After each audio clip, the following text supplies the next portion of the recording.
সাল্লাল্লাহু আলাইহি ওয়াসাল্লাম ফ্যামিলি পরিচয় রাসূলুল্লাহ সাল্লাল্লাহু আলাইহি ওয়াসাল্লামের। রাসূলুল্লাহ সাল্লাল্লাহু আলাইহি ওয়াসাল্লামের গোত্রের পরিচয় বা ফ্যামিলি পরিচয় হচ্ছে যে তাকে হাশেমি বলা হয়। কি বলা হয়? হাশেমি বলা হয়। নবী আল হাশেমি আল কুরাশি কেন বলা হয়? মুহাম্মদ সাল্লাল্লাহু আলাইহি ওয়াসাল্লাম বিন আব্দুল্লাহ বিন আব্দুল মুত্তালিব বিন হাশেম, দাদার বাপ হচ্ছেন হাশেম, এখান থেকে তাকে হাশেমি বলা হয়। কেন তাকে হাশেমি বলা হয়? নিসবাতান ইলা জাদ্দিহি সানি হাশেম, দ্বিতীয় দাদা মানে দাদার বাপ দ্বিতীয় দাদা, দাদার বাপ দ্বিতীয় দাদার নাম ছিল হাশেম। এই হাশেমও বড় মান্যবর মানুষ ছিলেন আর গণ্যমান্য ব্যক্তিত্ব ছিলেন। ওয়াকাদ ওয়ারিসা হাশেম বিন মানাসিব কুসাই, হাশেমের বাপের নাম কি ছিল? হাশেম বিন আব্দে মানাফ, আব্দে মানাফের বাপ ছিল কুসাই। এই কুসাই দাদা থেকে বংশ পরম্পরা দাদা থেকে তিনি যা ভাগে পেয়েছিলেন, দাদার কাছে অনেক দায়িত্ব ছিল, তার মধ্যে তিনি ভাগে পেয়েছিলেন হাশেম আসসিকায়া ওয়ার রেফাদা, হাজিদেরকে মিষ্টি পানি বা শরবত পান করানো আর হাজিদেরকে খাদ্য দান করা, এটা পেলেন কে? হাশেম। আর হাশেম থেকে সুম্মা ওয়ারিসাহুমা আখুহুল মুত্তালিব, হাশেমের আরেক ভাইয়ের নাম ছিল মুত্তালিব। মুত্তালিব আর আব্দুল মুত্তালিবের পার্থক্য আছে, ভালো করে বুঝে নেন, না হলে পড়তে গিয়ে বুঝতে পারবেন না যে কোনো জায়গায় তো মোত্তালেব পড়ছি, কোনো জায়গায় আব্দুল মোত্তালেব, কারণ আমরা তো মোটা খাই, মোটা বুঝি, আমাদের বুঝতে পারবেন না যে দুইজন লোক আলাদা আলাদা। এটা বুঝাইতে হলে তাহলে আমাদেরকে দেখতে হয় যে আব্দে মানাফের ছেলে কে কে ছিল। আব্দে মানাফের কয় ছেলে কে বলতে পারেন? আব্দে মানাফের ছেলে হ্যাঁ 4, মাশাআল্লাহ। আব্দে মানাফের ছেলে 4 জন ছিল। একজন হচ্ছে হাশেম বিন আব্দে মানাফ, তো হাশেম হয়ে গেল নবী সাল্লাল্লাহু আলাইহি ওয়াসাল্লামের দাদার বাপ, আব্দুল মুত্তালিব বাপ হাশেম। 1, 2 আল মুত্তালিব, আল মুত্তালিব দ্বিতীয়, ওর ভাই, এই যে ভাইয়ের কথা আসলো। আর একজন ছিল নৌফাল, নৌফাল। আর একজন ছিল আব্দে শামস, কি ছিল? আব্দে শামস, জি। এই 4 জন ছিল। 4 জন কি এরা? হ্যাঁ, হাশেমেরা 4 ভাই আর আব্দে মানাফের 4 ছেলে, আব্দে মানাফের 4 ছেলে। রাসূলুল্লাহ সাল্লাল্লাহু আলাইহি ওয়াসাল্লাম যখন রাসূল হলেন, নবুয়ত পেলেন, তখন তার বংশরা 2 ভাগে বিভক্ত হলো, কিছু মিত্র হলো, কিছু শত্রু হলো, স্বাভাবিক। হ্যাঁ, কিছু দোস্ত হলো, কিছু দুশ্মন হইল। এখানে জেনে রাখা ভালো, হয়তো আমাদের আলোচনাতে আসবে, আর না আসলে এখানে বলে দিলাম। সেটা হচ্ছে যে এই 4 বংশ, এই 4 জন থেকে 4 বংশ হইল, কিন্তু 4টা গোত্র হয়ে গেল। আবার এই 4 গোত্রের 2 গোত্র শুরু থেকে প্রায় শেষ পর্যন্ত, প্রায় কাছাকাছি, এবার মক্কা বিজয় পর্যন্ত রাসূলুল্লাহ সাল্লাল্লাহু আলাইহি ওয়াসাল্লামের শত্রুতা করতে থেকেছে। নওফাল আর আব্দে শামসের গোত্র শত্রুতা করতে থেকেছে, বিরোধিতা করতে থেকেছে। আর 2টো বংশ বা 2টো গোত্র বাঁচে, তাহলে একটা হচ্ছে হাশেমের গোত্র, নবী সাল্লাল্লাহু আলাইহি ওয়াসাল্লামের নিজের গোত্র, আর একটা হচ্ছে মুত্তালিবের গোত্র। এই 2টো গোত্র ইসলামের কথা শুনে তাড়াতাড়ি ইসলাম গ্রহণ করেছে। তাদের অধিকাংশরা, সবাই নয়, তাদের মধ্যে কেউ কেউ ইসলাম গ্রহণ করেনি। যেমন হাশেম গোত্রেরই আবু লাহাব, নবী সাল্লাল্লাহু আলাইহি ওয়াসাল্লাম আপন চাচা, সে কট্টর দুশমন ছিল, হ্যাঁ, বড় একজন শত্রু ছিল, যার ক্ষেত্রে আল্লাহ কোরআনের আয়াত নাজিল করেছেন কিয়ামত পর্যন্ত তেলাওয়াত হবে, আর তার উপর অভিশাপ হইতে তাব্বাত ইয়াদা আবি লাহাব, আবু লাহাবের 2 হাত ধ্বংস হোক, ওয়াতাব, আর সেও ধ্বংস হোক, সেও ধ্বংস হোক, এমনকি ওয়ামরাত, তার স্ত্রীও ধ্বংস হোক। আল্লাহু আকবার। হাশেম বংশেরই তো থাকবেই, ধানে কিছু চিটা থাকবে, হ্যাঁ, ধানে কিছু চিটা থাকবে। তারপরে এগুলি পরীক্ষা, যত কাছের লোক কষ্ট দিবে তত বেশি পরীক্ষা। এই শিক্ষা আমরা পাবো রাসূলুল্লাহ সাল্লাল্লাহু আলাইহি ওয়াসাল্লামের জীবনী থেকে। আমরা রাসূলের জীবনী শুধু কাহিনী শোনাবো না, এখান থেকে আমরা শিক্ষা নেব যে আমার কাছের লোকও যদি শত্রুতা করে তা আমি ধৈর্য ধারণ করব, যেমন কামা সাবারা রাসূলুল্লাহ, যেমন রাসূলুল্লাহ ধৈর্য ধারণ করেছেন। আমার জন্য তিনি আদর্শ। লাকাদ কানা লাকুম ফি রাসূলিল্লাহি উসওয়াতুন হাসানা, আমার জন্য, আপনার জন্য রাসূলুল্লাহ সাল্লাল্লাহু আলাইহি ওয়াসাল্লামের মধ্যে উত্তম আদর্শ রয়েছে। আপন চাচা কষ্ট দিচ্ছে, আপন চাচি এত কষ্ট দিচ্ছে, অন্যকে এত কষ্ট দেয়, ঘরের দুশমন। যেমন হাতের আস্তেনে যদি সাপ ঢুকে থাকে, জি। আবার আর একজন ইসলাম গ্রহণ করেনি চাচা, কে ওটা? আবু তালেব, ইসলাম গ্রহণ করেনি, কুফুরের অবস্থায় মরেছে, গোঁড়ামি করেছে, অন্ধত্ব মানুষকে ধ্বংস করে। এই শিক্ষাও পেলাম, যে গোঁড়ামি করে সে ধ্বংস হয়, এটাও বুঝতে পারলাম। এত মহব্বত করে, এত মহব্বত করে, অন্য কোনো মুসলিম যাতে কম বেশি মহব্বত করতো না রাসূলুল্লাহ সাল্লাল্লাহু আলাইহি ওয়াসাল্লামের সাথে। যতদিন আবু তালেব বেঁচে ছিল ততদিন পর রাসূলুল্লাহ সাল্লাল্লাহু আলাইহি ওয়াসাল্লামের গায়ে কোনো কাফের হাত দিতে পারেনি, ওঠের বড়ি চাপাইতে পারেনি। হ্যাঁ, কেউ রাঙা চোখে দেখতে পারেনি। হ্যাঁ, সাহাবীদেরকে কষ্ট দিয়েছে, সাথী সঙ্গীদেরকে, কিন্তু রাসূলুল্লাহ সাল্লাল্লাহু আলাইহি ওয়াসাল্লাম কষ্ট দেওয়ার সাহস হয়নি, ভয় করতো আবু তালেবকে, প্রভাবশালী ব্যক্তি। তার ইন্তেকালের পরে, আর খাদিজা রাদিয়াল্লাহু আনহা ইন্তেকালের পরে নবী সাল্লাল্লাহু আলাইহি ওয়াসাল্লামের শারীরিক নির্যাতন শুরু হয়ে যায়, আর জীবন থেকে মেরে দেওয়ার জন্য ষড়যন্ত্র শুরু হয়ে যায়। তার আগে পর্যন্ত হয়নি। মাঝে মাঝে এসে চাচার কাছে অভিযোগ করে যে ভাতিজাকে সামলাও, না হলে আমরা দেখে নেব, কিন্তু করতে পারে না। আল্লাহ, কিন্তু ইসলামের তৌফিক হয়নি। কেন তৌফিক হয়নি? গোঁড়ামি করার কারণে। সুতরাং আপনার আমার বংশের উপর যদি গোঁড়ামি করে শিরক বিদআতের ওপর, আমাদের দেশে অভাব নাই এদের। অন্ধভক্তি, এত বড় বড় হুজুররা ভুল করেছেন, সবার শুধু ভুলই ধরে, এর কাজই হচ্ছে ভুল ধরা, কিবত করা। কিন্তু চোখ খুলে দেখলেন না যে আপনাকে আমি সহি রাস্তা দেখাচ্ছি না ভুল রাস্তা দেখাচ্ছি, আমি আপনাকে ভালো কথা বলছি, কোরআন শোনার কথা বলছি না, আপনাকে বিভ্রান্ত করছি। আপনার বিবেক নেই?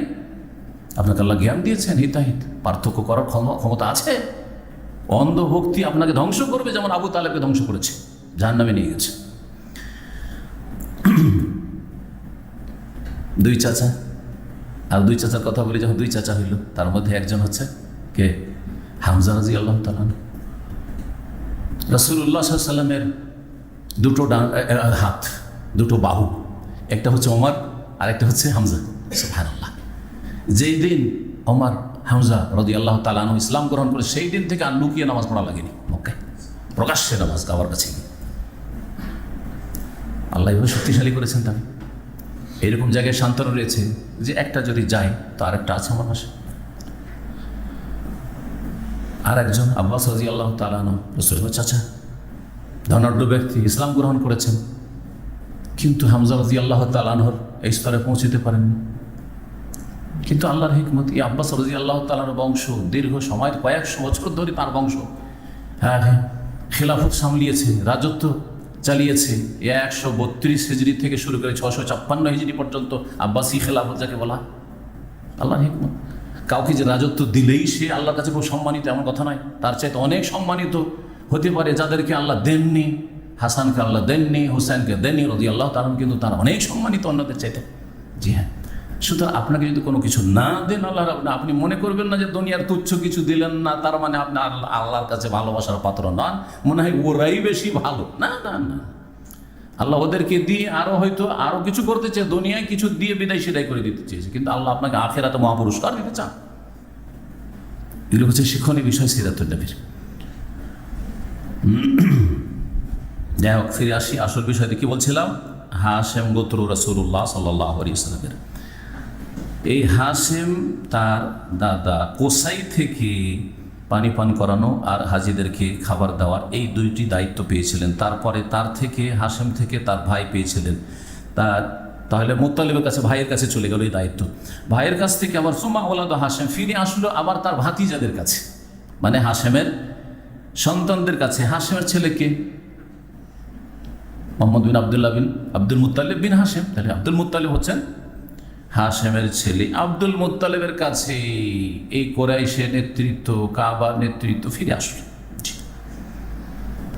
এই অবস্থায় ইসলাম চলে আসলো কুরাইশ বংশে, এই হাশেম বংশেই দায়িত্ব থাকা অবস্থায় ইসলাম চলে আসলো। তবে আব্দুল মুত্তালিব, রাসূলুল্লাহ দাদা, তার ইন্তেকাল হয়ে গেছিল নবী সাল্লাল্লাহু আলাইহি ওয়াসাল্লামের বাল্য জীবন। আর তারপরে তার দেখাশোনা কে করেছিলেন? চাচা আবু তালেব। যে আবু তালেব বাপের ইন্তেকালের পরে তিনি বড় দায়িত্বশীল ব্যক্তি এবং সম্মানিত ব্যক্তি ছিলেন। এই হাশেম আপন যুগের মহান ব্যক্তি ছিলেন। হাশেম কেন তাকে বলা হয়? জি হ্যাঁ, তার নাম কিন্তু হাশেম ছিল না। রাসূলুল্লাহ সাল্লাল্লাহু আলাইহি ওয়াসাল্লামের দাদার বাপের নাম, এটা হচ্ছে উপাধি নাম, ডাক নাম, উপাধি নাম, কিন্তু আসল নাম ছিল তার আমর তার নাম ছিল। কিন্তু হাশেম এই জন্য, হাসামা ইয়াসু মানে কোনো কিছু টুকরো করা, কোনো কিছু টুকরো করা। রুটিকে ভেঙে ভেঙে যদি টুকরো টুকরো করেন ছোটো ছোটো করে, আগের যুগে আমরা দুধ দিয়ে রুটি খেতাম, বিদেশে এসে ভুলে গেছেন তাই না? ছোটোকালে আমরা খেয়েছি। হ্যাঁ, দুধ দিয়ে রুটি কেমন করে খেতেন? রুটিটাকে ভেঙে ভেঙে দুধে, গরম দুধে ভিজিয়ে দিয়ে তাতে একটু চিনি ছিটিয়ে দিয়ে একটু গুড় দিয়ে আর তারপরে এটাকে হাসাবাই হাসা বলা হয়। কোনো কিছুকে চূর্ণ বিচূর্ণ করে, এটা হচ্ছে চূর্ণ বিচূর্ণকারী হচ্ছে হাসেম। তো তাকে এই জন্য হাসেম বলা হয় যে তিনি কি করতেন, ইয়াহসেমুল খুবজা, রুটিকে চূর্ণ বিচূর্ণ করতেন, টুকরো টুকরো করতেন।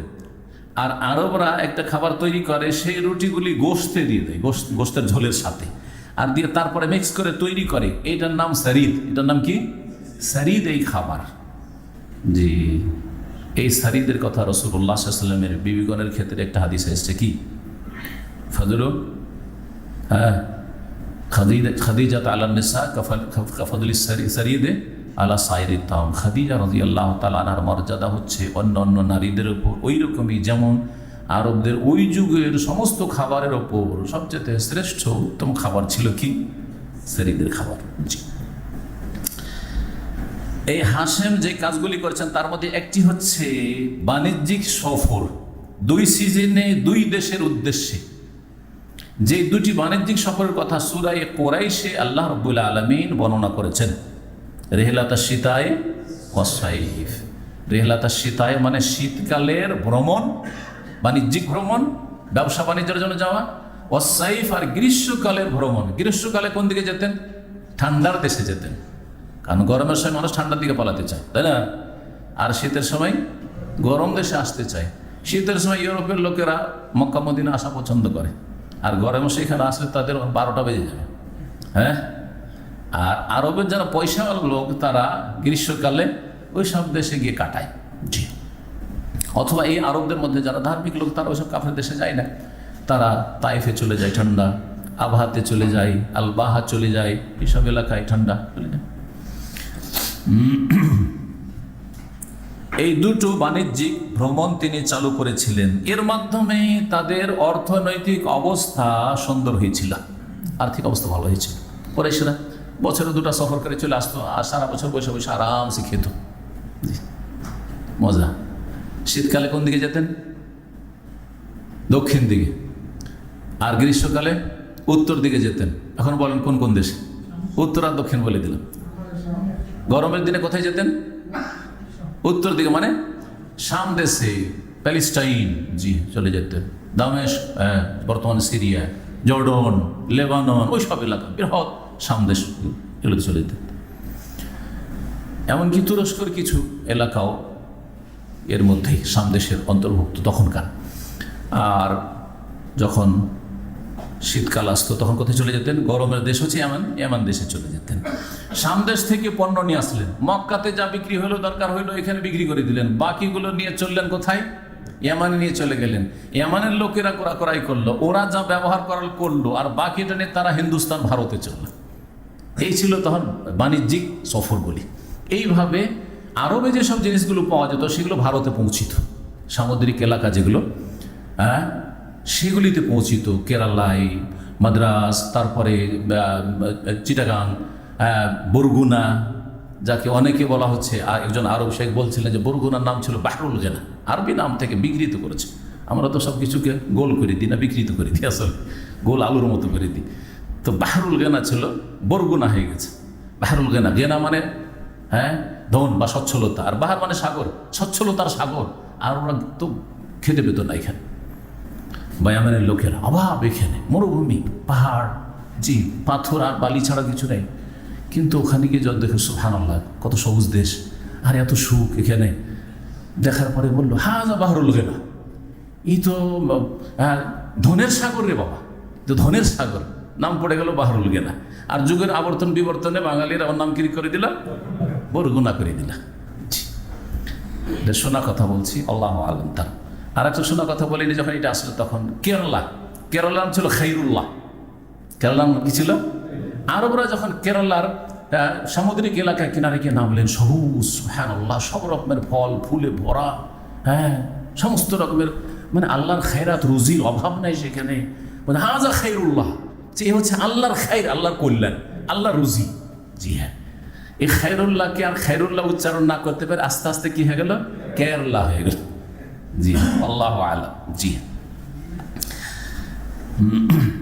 এটা আলোচনা করছিলেন রাবেতাতুল আলাম আল ইসলামী। আমি শরৎ একটু বলে দিই, খুব অনেক বড় ব্যক্তি রাবেতুল আলাম ইসলামী, যার ইংরেজি নাম হচ্ছে মুসলিম ওয়ার্ল্ড লীগ। মক্কাতুল মোকাররমায় সারা পৃথিবীর একটি আন্তর্জাতিক সংস্থা আছে যেটা অনেক খিদমত করেছে আর করে যাচ্ছে। তো ওর জেনারেল সেক্রেটারি ছিলেন শেখ মোহাম্মদ নাসের আল আবুদি, যিনি বড় পর্যটক এই যুগের ইবনে বতুতা বলা যেতে পারে। সারা পৃথিবী ঘুরেছেন, যেমন এক যুগে ইবনে বতুতা সারা দুনিয়া, ও তখনকার দুনিয়া ঘুরেছেন। তখন দুনিয়াতে আমেরিকা ছিল না, আমেরিকা তো জানতেন আবিষ্কারই হয়নি।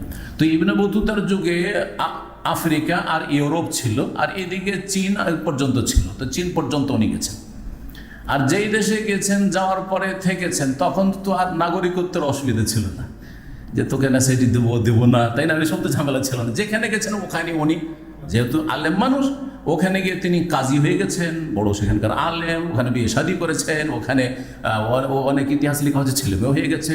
ভারতের রাজধানী দিল্লিতে গিয়ে উনি কাজী থেকেছেন, আবার শ্রীলঙ্কায় চলে গেছেন, চীনেও গেছেন। জি, এইভাবে সারা পৃথিবী, আফ্রিকায় গেছেন, ইউরোপে ঘুরেছেন। ইবনে বতুতা ওই যুগে নাম শুনেছেন? ইবনে বতুতার কেউ নাম শুনেছেন? শুনেছেন। বর্তমান যুগের ইবনে বতুতা যদি কাউকে বলতে হয়, তো তিনি হচ্ছেন মোহাম্মদ বিন নাসের আল আবুদি হাফেজাহুল্লাহ তাআলা। তিনি অনেক বৃদ্ধ হয়ে গেছেন, এখনও রেডিওতে সারা পৃথিবীর এমন এমন দেশ তিনি ঘুরেছেন যে ওই নামগুলি আপনার এখন আমাদের কাছেও নতুন। অথচ মদিনা ইউনিভার্সিটিতে 120টি দেশের ছেলের সাথে আমরা লেখাপড়া করেছি, তারপর আমাদের কাছে ওই সব এলাকার নাম বা দেশের নাম নতুন, একবার এমন এমন এলাকা করেছেন। তো ধারাবাহিক রেডিও সৌদি আরবিয়া রিয়াজ থেকে তার এইসব আলোচনাগুলি আসে বিভিন্ন দেশের, তার পর্যটন সম্পর্কে। কি বলছিলাম? তো এইভাবে ভারতে আরব দেশের পণ্য পৌঁছিত। আবার ভারতে যে এই সামানগুলো দিয়ে আসে, ওখান থেকে কিছু সামান কিনে নিয়ে চলে আসেন ইয়ামানি লোকেরা, নিয়ে এসে ইয়ামানে আছে। মক্কার লোকেরা যখন ইয়ামান দেশে যেতেন, তো ওখান থেকে ওগুলো ভারতের পণ্যগুলো নিয়ে আসতেন। নিয়ে আসার পরে এখানে যা লাগলো, কিছু হইলো, বিক্রি হইলো মক্কাতে, এখান থেকে নিয়ে চললেন সামদেশে। কারণ সামদেশে ওগুলো পাওয়া যেত না, প্যালেস্টাইন, দামেশ, লেবানন, জর্ডন, ওগুলোতে পৌঁছে দিলেন। এইগুলো ছিল বাণিজ্যিক সফর ওই যুগের, বা বাণিজ্যিক রাস্তা। জি হ্যাঁ। তো এই ছিল আজকের আলোচনা।